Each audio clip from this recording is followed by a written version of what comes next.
Coming up on the live and interactive ACSA legislative lunch break, Edgar and I will get you all of your latest news and information from the state capitol and from Washington, D.C., with an in-depth analysis on how it impacts you. Plus, today, we've got two experts in the field on the show to talk about the Trump administration's latest executive order impacting DEI. We'll talk about how that may impact your school district.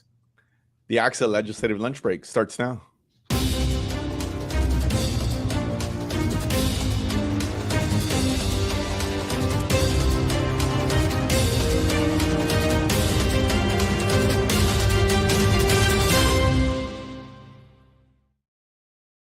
5 minutes after the hour here. Welcome to the live and interactive ACSA legislative lunch break, along with Dr. Edgar Zaswata, ACSA's executive director. I'm Naj Alikhan, ACSA senior director of marketing and communications. Welcome. We are honored to have you today. Go ahead and jump into the chat. Say hello and let us know where you're watching from today. Edgar, we had a busy week last week of governance meetings and our virtual leadership assembly. I assume at this point you've recovered. Well, so much so that we're 5 minutes late. I was starting to worry that you were holding out on us now for a better contract, given so much time last week here before camera. Or maybe it should be me, Naj. I said this last week. I thought I would get at least a week off here, but sure enough, we more stuff from DC. And I guess I should say this right off the bat. Like at some point here, it's actually my desire that we will talk about something different than the things coming out of DC, right? Like this is not by design. This is not it just every week there's something new that we're having to dissect. And just so folks know, kind of take everybody behind the scenes, what goes into our thinking is not just what ideas, Edgar or Naj or Michael or Gianna or, want to throw out there. It's also based on what questions we're getting from the field. And sure enough, this has been one of those weeks where I know all of our text messages have been blowing up. I know our two guests are in that same boat, that they've been bombarded by all the inquiries about what does this mean? What should I do? So hence that set the agenda for us once again. I think that in the last couple of weeks, we've had a topic for the show, and then within 24 hours, it completely changes for us. But that's just kind of how this news cycle I'd rather be talking about Dodger spring training today. Than Dodgers. God, we got to deal with that. My goodness. It's baseball season. Let's go ahead and let's talk about what we're going to be talking about today, which is the Trump administration's latest order, which came out Friday, demanding that K-12 schools and universities eliminate diversity initiatives or risk losing federal money. It was, as a writer with the Associated Press put it, an ultimatum. Adding to this, and we really haven't seen this from other orders, Edgar, schools were given 2 weeks to end any practice that treats students or workers differently because of their race. And this, of course, is following several previous orders, including eliminating critical race theory and other materials dealing with race and sexuality, expanding educational freedom, all of this falling under what you could call public education. I do want to note, Edgar, and I think this is important, the National Archives Federal Register reports that the Trump administration has now issued 66 executive orders. We've got two experts who are going to join us in just a moment, Edgar, but just your thoughts, because look, I just said 66, right? And I just named a couple of public education ones, but we've talked about it. It's like every week there's something. Yeah, or every day, and I think this is it's trying to just put our perspective in terms of we get like all of the conversations that are happening around our state, around this country, right? And I think that folks see the headlines, the edicts coming down from the administration about schools must do X, Y, Z. And I think it's put all of us in a somewhat of a tough spot. It's like, okay, so what happens? Do we go? Do we advise folks to the move? I think this has been one of the reasons why, hence our shifting here this week. And let's spend some time talking about this, because I think it is one of those places where, what the law is, what is the actual practical impact, the legal impact of some of the things we're seeing from DC. It's not an easy time. And I think it's just what we said this a lot of times last week, that if we have any commitment right now is just to try to decipher out what is just narrative, what should folks do, and I think we're going to continue to endeavor with some of that. I'll guarantee one thing: we're all going to say things today that maybe tomorrow may be different because either they did something different or there was a different action or whatnot. Yeah. So I think that's just the world we're living in right now. Yeah, I do want to point out, and we have a number of guests with us today, but Shelton Yip, who's one of our legendary members here at ACSA, is watching us from the third floor. So for some reason, somebody could enter one of our offices. Why didn't you just put him in the studio audience there in front of you, Naj? Yeah, I know you like to have you'll turn the camera around one of these days and show everybody that's watching live there. Yeah, or all of the cables that people will trip over just to make this show happen. Let's go ahead and bring in our two guests today. Noelle Ellerson-Ng is the Associate Executive Director of Advocacy and Governance at AASA. That's the American Association of School Administrators. And Kevin Gordon, our good friend, partner, and president at Capital Advisors. Noelle and Kevin, great to have you here on the ACSA Legislative Lunch Break. Let me ask both of you. We've had a lot of executive orders. I just said 66 since the Trump administration took over, and they lead to a fair amount of panic. Noelle, how should educators be examining these executive orders from a national lens? And Kevin, same question. How should educators be looking at it through a California lens? Noelle, I'll have you start. It's fine. We're fine. Everything's fine. No, thank you for the invitation to be here. It's a distinct privilege and honor to support and serve superintendents at the national level. I have to do what I do here so you can do what you do. So to that end, to answer the question that was asked, what do you do from a national lens? The number one thing I can tell you to do is take a breath, read the executive orders, look at them for what they say. There's a distinct difference between activity and productivity. Just because it's announced doesn't mean it's going to happen. Just because it's announced and they want it to happen doesn't mean it's legally possible or not statutorily prohibited or doesn't have a process outlined in regulation that's going to take a long time. So take a breath, work with your lawyers and your school board and your community to assess what it is you're doing, what might come into conflict or compliance, and what you have a willingness and ability to absorb and tolerate in terms of changes or resistance. That's your first step. And I think the other piece of framing advice, because executive orders on their own can't really accomplish much. They take an act of Congress. You need something to move an actual policy proposal. But the other thing I think that is helpful in slowing down some of the nerves and anxiety that are very raw and real right now is the distinction between taking something literally and taking it seriously. He may literally want to gut the Department of Ed, but I don't think he's seriously going to do it. So instead of taking literally every proposal and announcement, let's take seriously that President Trump wants to reduce significantly the footprint of the Department of Education as it relates to day-to-day operations, day-to-day protections, offerings, and programs and services, and what it means for funding.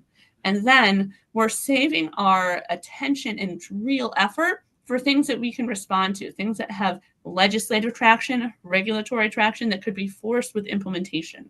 Now, normally, I would say that and have great confidence because there's a standard of what you could predict or expect or what would follow in terms of process and checks and balances. Normal historical precedent isn't what it used to be. And so there's always the variable of, well, they might try something outside of the box. And we'll take a big breath for that. But I think it's also important to frame up, we've done this before. We've done a Trump administration. We've done all Republican Congresses. We've done all Democratic Congresses. And I think the real thing that my team and I keep in mind is regardless of what the Trump administration does, public school doors still open and kids still show up. Right. So quitting is not an option, and we have to figure out how to respond because our commitment is to making federal education policy better and stronger. Kevin, your thoughts on how we should be examining this from a California lens? Yeah, I mean, it really, Noelle has said it. And again, several years of working in partnership with Noelle, you do such a great job, Noelle, and everything you said was so well stated. I would just sort of want to reemphasize that what we respond to is the fact that, obviously when the White House or the U.S. Department of Education issues anything publicly and, it's going to get traction in the media, your responsibility as superintendent is ask, what does this mean? So not surprising and totally appropriate for people to ask about it. The one thing that we have to do is sort of reserve sort of behavior that's kind of tilting at windmills. When I think Noelle is actually absolutely right, is what I always do is you take a look at that language and you'll note in many of the executive orders, it's asking for different kinds of things to occur that a review in the pursuit of a policy, but doesn't actually implement anything. So, if, for example, there are a number of the executive orders, including the one that dismantles the U.S. Department of Ed, the one that asks the Attorney General and the Secretary of Education to look into vouchers and choice options and all that sort of thing. There are requests for information to be reported to the White House, where those different agencies do a scrub of different things to try to further a given public policy objective. That when you look at it from a PR standpoint, which I think this administration has actually been really smart, is they are going down and checking the box of every campaign promise that they've made. And I'm telling you, if you talk to any of your friends that happen to be a little right of center or of a disposition to be sympathetic to the president's objectives, they will tell you, isn't it amazing what he's getting done? Is that there's a perception that with each of these actions, check the box, he got that one done. And I think they're trying to go down that list. And so what we have to look at is what in fact has meaning and what its effect is on LEAs right away. And we know that not only in the executive orders that we've seen in just this letter, this guidance that was put out by the Civil Rights Division of the U.S. Department of Education, it points in a direction, but it doesn't do anything or accomplish anything immediately, is also a number of these things are going to be subject to litigation. Mm-hmm. So it's like there's one is the threat, and then later is that, like, if it really has an impact in some way, believe me, there are going to be people that are going to litigate this thing. So God knows when it'll ultimately take effect. But the guidance that we put out there is we focus just on what Noel said, was the language that talks about, for example, they want to perpetuate a certain policy. They are taking sort of the legal theory embodied in this Supreme Court case that basically said you won't have race-based admissions and extending that in a really broad way to all kinds of operations in an education agency. It is overwhelmingly focused on higher ed, but it spreads this sort of philosophy across to other issues, and thus the letter that went out to statewide school agencies that obviously cover mm-hmm. K-12 education. Mm-hmm. But that when you then also look that they have their own footnote in the letter that talks about the fact that, oh, just so you know, this does not carry the force of law. It says that right in the letter. It also says may lead to withholding federal resources. The reason why they use the word may is because it's not something they can wave a magic wand and say mm-hmm. it will or it shall. Right. So there's all of these.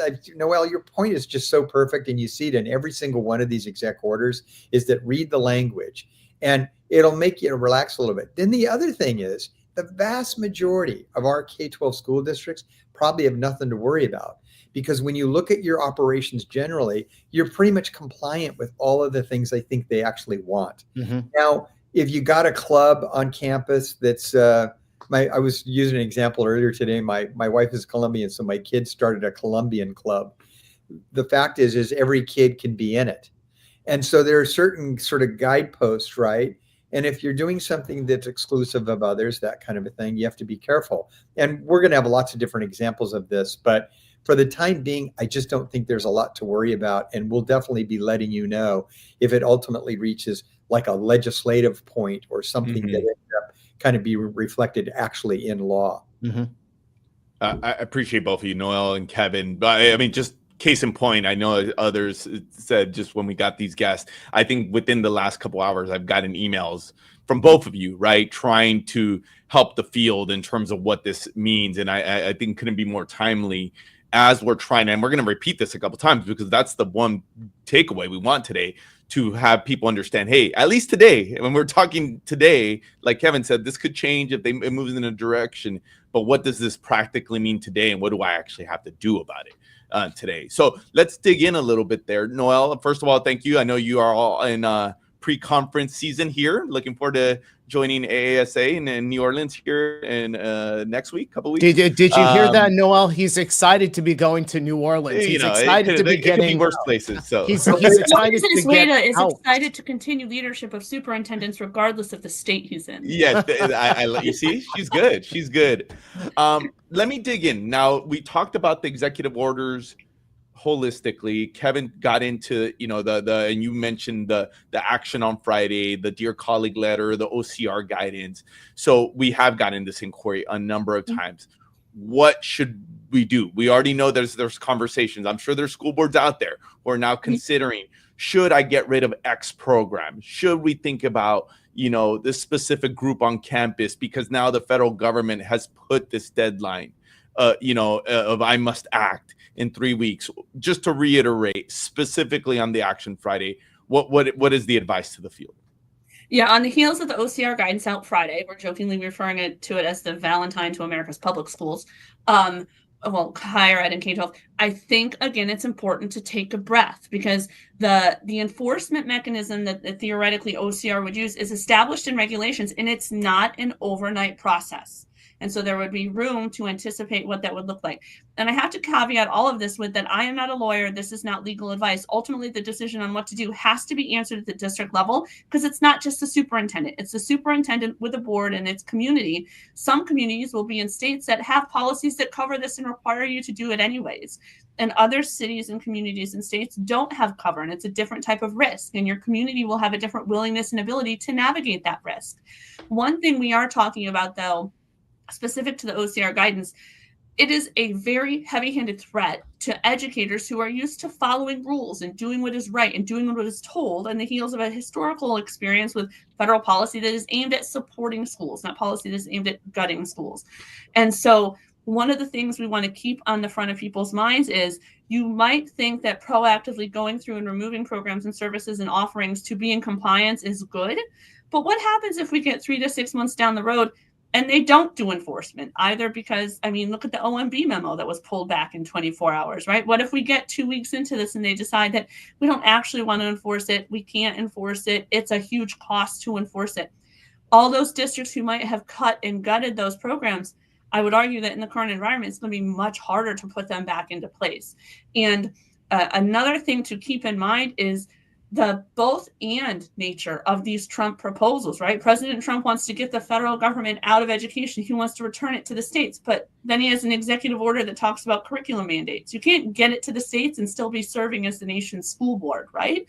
You can't say that you want to cut funding and cut staffing for the Department of Ed, but then introduce a proposal that would take a significant amount of human capital to implement and comply. The number of staff you would need across the nation to do these investigations is significant. And so it's also waiting to see which end of that spectrum the Trump administration lands on for enforcing its education priorities. And both are valid, but they can't both coexist right now.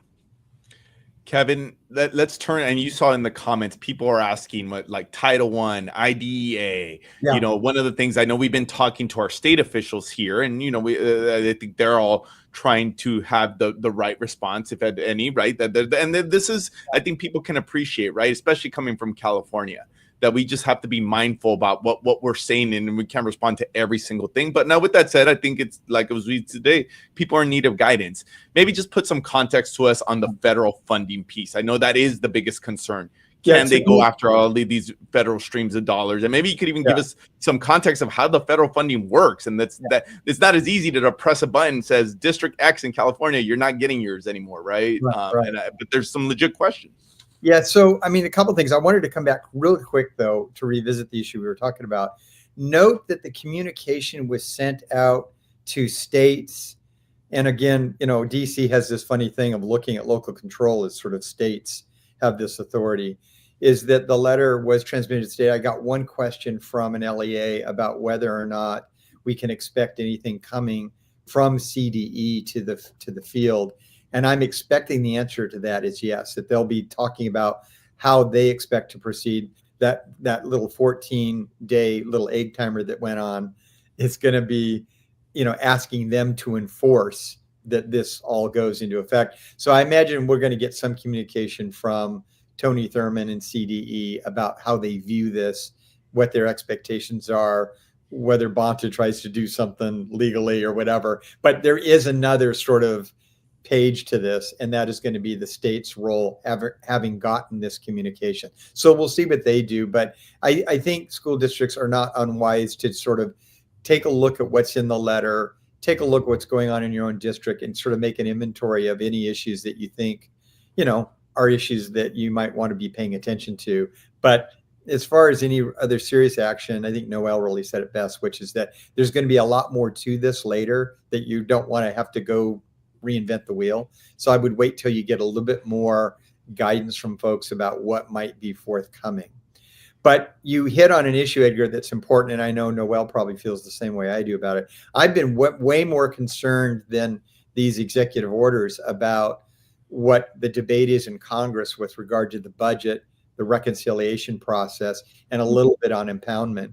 And these different actions that are being taken as a route to enact what would be potentially big cuts to education. And you've got an incredibly diverse range of numbers being talked about, some that sound really small but are only like the floor or the beginning part of debate, like on the Senate side that says they would start with $1 billion cut. And that is not at all what they're interested in doing. Budget writers, no question by the majority in both houses, are after what will be billions and billions of dollars worth of cuts in the areas of jurisdiction that education lives. And so we have to sort of be prepared for what that fight's going to look like. And then the real issue is whether or not the House and the Senate can get to an agreement on what that package looked like. The president today endorsed the more radical of the approaches sort of being taken on this. But the question is whether or not the Senate Republicans are going to go along with a very, very heavy-handed approach. At the end of the day, Title I, and the secretary designee, when she was in her confirmation hearing, Linda McMahon, talked about the fact that, and we've heard this all over the place, is that people say they're not after Title I, say they're not after special education. But when you look at cuts of the magnitude that are being thrown around, it's hard to see how they would avoid those, touching those programs. But they say that, and then it was encouraging that sort of in the last breath of the new chairman in the House side, Tim Walberg, of his sort of maiden hearing on education, he did a whole lot in deference to what the Trump administration agenda is, but he closed it by saying that he hadn't spent 13 years on the committee to eviscerate public education, and that he also hoped that the committee could focus on the long sought goal to fully fund special ed. Those are completely contradictory to the budget conversations that are going on. So again, we'll see what the rhetoric is. Exactly to your point, Noel, the difference between some of the rhetoric and then what ultimately transpires can be two very different things. Noel, I know obviously you folks being in DC and following this on a daily basis. Anything to add on just on the federal fiscal front? Another variable that didn't come up yet, but it is a vote that Congress will have to take, is to raise the debt ceiling. And one of the things to keep in mind is all of these conversations and all these decisions take political collateral. A chit that is spent on reconciliation is a chit that is not available for debt ceiling, that is not available for appropriations. Chits that had to be given for confirmation are not available. And to the extent that this Congress and this administration think they have a wide margin or marching orders, their chits are being dwindled down, and we have to think about the remaining political collateral and where they're going to want to spend it and where those margins are and how things get packaged, right? If they don't get debt ceiling and reconciliation, you don't want debt ceiling as a standalone vote. Overall, funding-wise, honestly, the federal continuing resolution expires on March 14th, 15th. So if they don't get a funding package done, we are looking at the threat of shutdown. I could see a scenario whereby they're not able to realize their major funding cuts this year, and rather than trigger a shutdown, although it should be noted that the record for longest shutdown in the nation's history does date back to Trump's first term. So he is not afraid of a shutdown in terms of leveraging it as a pressure point. Shutdown has a whole other set of ripple effects, but shutdown is not off the table. I could see a scenario where they just instead do a year-long continuing resolution because it's easier, it's the path of less resistance, and it lets them focus on other policy priorities. And if we are able to get through FY25 relatively unscathed, and to Edgar's points, I do think Title I and IDEA will be relatively unscathed because Title I gets in the crosshairs more, but IDEA funding doesn't really, and IDEA turns 50 this year. But if we're able to get through relatively unscathed in FY25, I do think, given that the federal fiscal year 26 budget process should in theory start this month, with a Republican House and a Republican Senate putting forward budget proposals, the chambers will start much more in lockstep than they did with FY25, where we had a Democratic Senate and a Republican House. And I think that the focus on cuts could arguably be harder in FY26 when you have unilateral party leadership. Kevin, I appreciated that you kind of parsed out the wordsmithing of this particular order, because I think if you didn't read past a certain amount, then you didn't catch the PR move, the unique language that was put in at the end. But I'll ask you this, Helio Brazil, one of our loyal viewers from Keys Union School District, he asked the question, could the state argue that stripping federal funds from DEI programs violates the Equal Protection Clause of the 14th Amendment if it disproportionately harms marginalized groups? What are your thoughts on that? Boy, I don't know. That's definitely a legal question that somebody else answering it. Answer. Which court? Are we court shopping? Yeah, exactly. Yeah, I'm not sure these days. I mean, it depends. You probably get a lower court ruling that might agree with you, but I don't know about you. I mean, everybody waits for all of these really legit questions that could be litigated to ultimately roll up to the Supreme Court and see, whether or not they're still willing to hold forth with what, the president's objectives are across the board. Kevin, let me ask you another kind of state-related question. I know we're both getting inquiries about all of this happening at the federal level, what the connection and the impact could be to our fiscal years starting, whether it be our state budget or, as we come up to July 1st. What are you telling folks when you get that question? Yeah, I mean, because, and just so you know, Noel, is that, and you probably are familiar with this because you've dealt with a lot of our districts for so long, is that we do have a requirement in statute that if you're going to anticipate doing layoffs, if you don't get a notice out generally by the 15th of March, basically you're not going to be able to do layoffs. And that's for our certificated now and classified employees. So March 15th is that layoff notice. So we get a lot of questions from folks. Hey, I've got a number of positions that are funded with federal dollars. Should I be worried with regard to that in the context of the budget that I'm going to be working on for July 1 implementation date? And what I've said is that because the federal fiscal year obviously starts in October, not July 1, and because there's sort of the politics involved here that are really, really uncertain, that I don't know that districts ought to be calculating up all their federal vulnerability and putting out layoff notices predicated on that. But it's definitely a concern. And I was really interested in your point of view on that. But I will say that there are districts that have already communicated with us that have very unique grants. And I know that specific types of targeted grants that are not necessarily part of Title I or special ed, the big special ed program, but are nuanced at the federal level, are actually they're being notified that they're not going to get those dollars. So with stuff that that you've gotten a notice on, the fight to retain it and make sure it gets flipped back on, that could be problematic. But I'm curious your thoughts about, I've sort of gotten a sense of it here, because I've said there is that possibility that inaction means you get exactly what we got in the prior year and they have to punt for a year. But any thoughts on your part on that? Noel?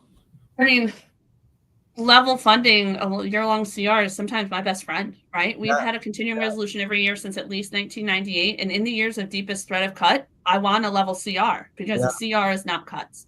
And so I think there's part of that. We are very familiar with that timeline that you talked about. I don't know how many people are long in the memory like I am, but when we were dealing with the depths of the recession, one of the ways we forced Congress back for a vote for that second stimulus in 2010 on the heels of the American Recovery and Reinvestment Act was that teachers needed to know if they were coming back. And it was that teacher timeline that helped us kind of force that vote. So, there's so much truth to all of that. And I think one of the hardships that Congress glosses over is they like to cry victim about how they're the ones who uniquely have to work with this pressure to balance public dollars. Last time I checked, 50 state legislatures and 14,000 school districts also pass budgets almost more often on time. But I think there's a sensitivity there that could be talked about too. Like, you're not the only one who's working with public dollars, and that there's a familiarity with the pressures of balancing all of that.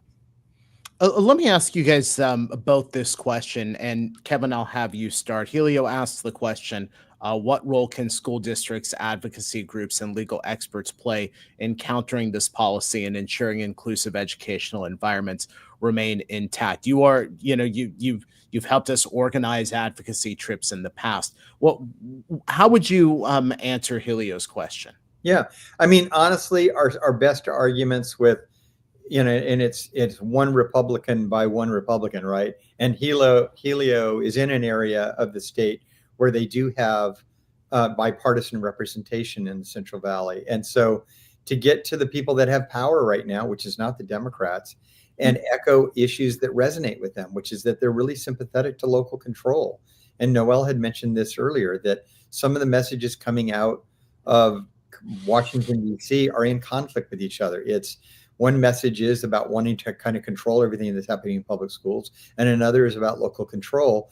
And I think the local control issue actually is one that's sort of tried and true, especially for Republican members, and that you just got to sort of let that be. But when we put out guidance sort of that's been going out for the last 6 months about what we might anticipate, and one of the things that you ultimately have to come down on is what will the law say? And unless and until the law says something different than it says today, I don't know that you're going to have to change a whole lot. But you are going to have to raise that issue about local control. I just think that the broader question about civil rights issues and marginalized communities is not going to fly with the community that's in charge right now. Mm-hmm. So what you have to do is bridge to the issues that that do resonate with them. Mm-hmm. Noelle, you were going to say something? Well, and I think, Kevin, what you're saying nicely, but I'll be much more direct on, you can have the conversation you want without using the terms that causes some people's heads to implode, right? So 2 years ago, for the last 2 years, we've had a proposal to cut Title I by 80% and then 25%. Well, if I'm going to lobby Kevin Gordon, say he signed on to this bill to cut Title I by 80%, he goes, oh, Noelle's coming in. She's going to tell me to keep it.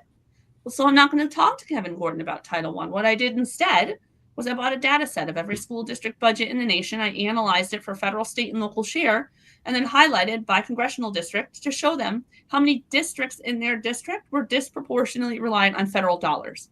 Because Title I is like a dog whistle for blue cities and blue states. And you know what?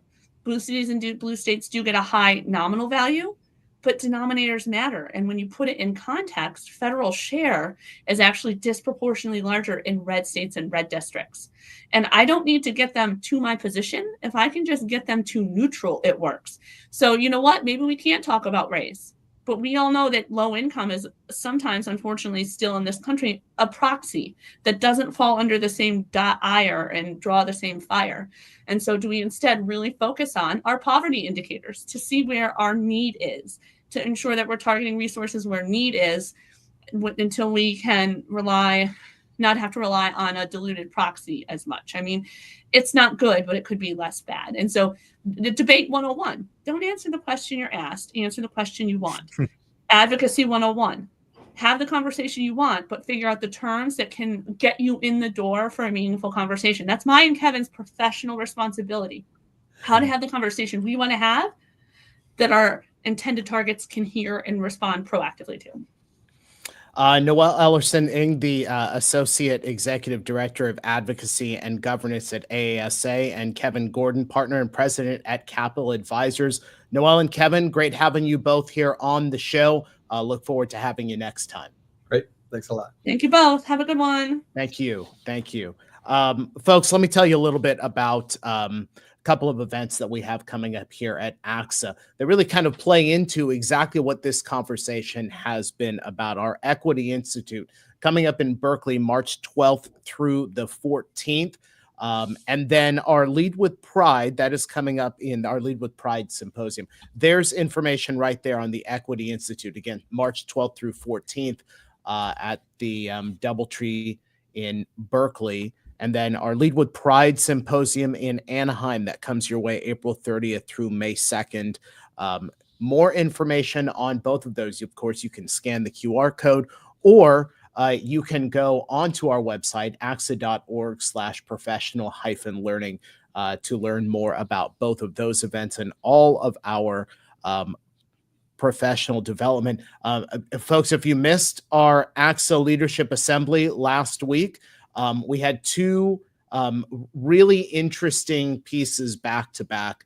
We had Attorney General Rob Bonta on for an interview with Edgar. We had this panel discussing immigration, navigating immigration challenges. We also had our president, Rafael Placencia, talking about mental wellness for educators. You can get more information on that on our YouTube channel as well. Folks, if you like what you've seen here on the ACSA Legislative Lunch Break, we invite you to subscribe to us on YouTube and like us on Facebook. When you do, you'll get instant alerts when Edgar and I are going to come on the air with breaking news. And then, of course, reminders about our regularly scheduled Wednesday broadcasts here. And folks, if you have great stories happening in your school communities, we want to tell those stories too. Send your talking points, your photos, your news releases to our EdCal editor, Michelle Carl at mcarl@acsa.org. I want to point this out, Edgar. We have had many times where in our comment section, in our chat section, our ACSA Legislative Lunch Break family responding back and forth to each other. This was the very first time that guests on the show were talking to each other, and you and I almost were like, hey, we've got 4 co-hosts today, not just 2. Hey, Kevin was asking questions. Helio was giving us great questions. We were kind of obsolete today, Naj, but I like it that way. I like this talk about interactive. I thought it was a great conversation with 2 true experts in the field, and as you can see, two of our colleagues who are super focused on these. And we'll just keep repeating it. We're going to stay on it. I know this is a very fluid situation. I'm sure come next week or even before that, we'll have more. Kevin alluded to there'll likely be some, and we think so. We've been in communication with them. We expect that there'll be something coming from the state, which hopefully will give some more clarity. So very dynamic situation, but one where ACSA will definitely stay on top of it. Yeah, absolutely. Folks, thanks for staying with us past the bottom of the hour. Thanks for being with us here on the ACSA Legislative Lunch Break. Remember, we are live and interactive Wednesdays here on ACSA Facebook and ACSA YouTube. Have a great rest of the day and rest of the week, and we'll see you next time.